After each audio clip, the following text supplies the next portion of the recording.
The fight is on, but we know in the end who will win.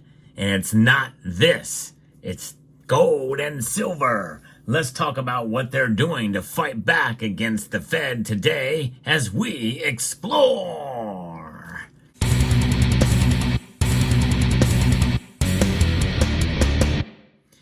One thing we know as a fundamental truth, the value of this will continue to decline, but the value of these, gold and silver, will remain the same. That's in the long run. We know who's going to win the battle. But what about who's going to win the war? But what about the battle that's at play today? Well, moments before the markets close, gold and silver are losing a little bit more today, that battle. It's okay. They're down slightly today compared to prior days. And maybe it's the time that they're holding the line and maybe finding its bottom. Gold is down 0.11%, down $2.80 to $2,562.90. Silver is down 19 cents now to $30.31 after both these metals had climbed up earlier in the day. So it was a kind of a retreat from earlier rises during the day. In times like these, whenever there is a dip in prices, it may be a good idea to take a look and see if there's any deals out there. Well, my friends at Summit Metals, they're preparing for some bargains coming soon, and you can go to the website right now and see if any of them are live. But nonetheless, check out summitmetals.com. They provide good prices, very competitive, and fast shipping and excellent service. So there's where the metals complex are for gold and silver. Now, platinum and palladium, well, they are making a little bit of a recovery today. They are up, especially palladium. But what's behind some of this? Well, a lot of it is based off of new economic data that has come out. I'm going to be referencing a piece here from Reuters that gives us a little bit of what's going on and what the Fed is doing and how the markets are perceiving it. Bullion, essentially, gold is down about 4% this week, silver even more for the week. And the gold prices are on their track for their biggest weekly decline in over 3 years as expectations of a less aggressive interest rate cuts by the U.S. Federal Reserve lifted the dollar up, denting the allure for gold among investors and by association silver as well. The dollar was set for its biggest weekly gain, in contrast in a month, making gold more expensive for other currency holders. In fact, when we go back and see what the dollar index is doing today, well, it's winning the battle today, the dollar strength against other currencies, but it is pulled back slightly to now going back now down 0.09%, still up very high to 106.78. But again, remember, the strength of the dollar, the DXY, is its measure against other currencies that are out there.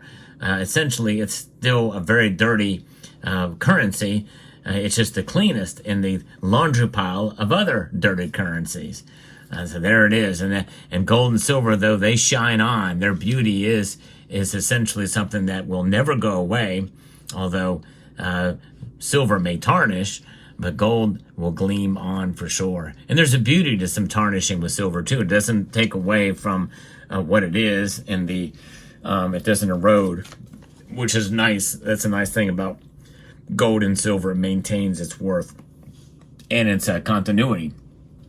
U.S. Treasury yields, in association as well, extended gains after data showed retail sales in the world's largest economy rose more than expected last month.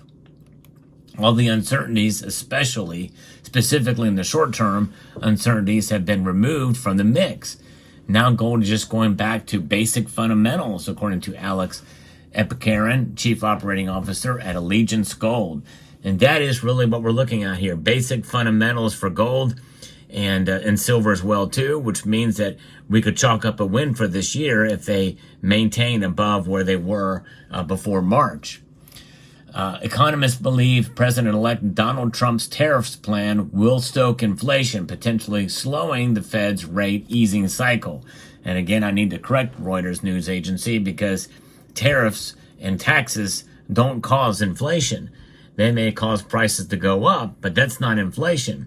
What causes inflation is government spending and the associated action from that from the Federal Reserve by printing, or more importantly, digitizing, creating out of thin air more of these, more dollars, which dilutes the money supply or the value of the dollar because it increases the money supply. And higher interest rates makes holding gold less attractive as a non-yielding asset.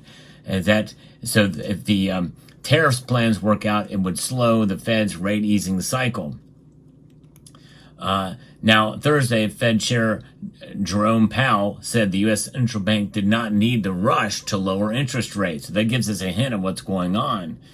Now, the latest data from the Fed Watch tool, and I've been watching it very closely after some of these latest developments, it has now pulled back even more to 58.4% believe that the Fed is going to cut a quarter point in December, with 41.6%. That's the highest we've seen so far since they've kind of changed some of their calculus to 41.6% believe that the Feds will leave the rates unchanged in December. In reality, that's probably what they should do, but nonetheless, we'll see how this moves, but that is not good for gold and silver.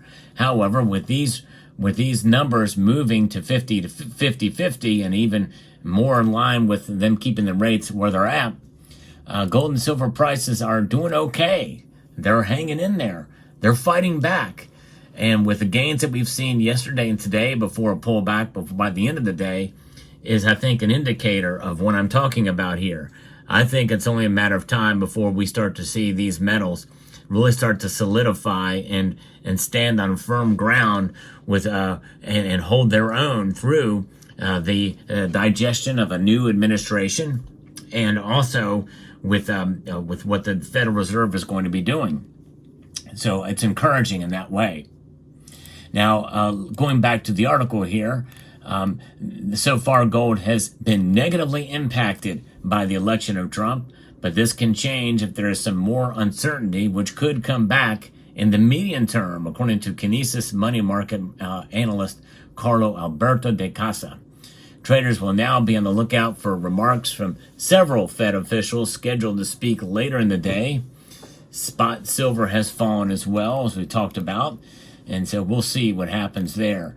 And so it's fascinating to see what's happening, and that those of the Fed officials of speaking probably has happened by now or by near now, and that may be part of what has caused the prices to kind of pull back as other economic data are being digested, which they don't talk about in this piece here.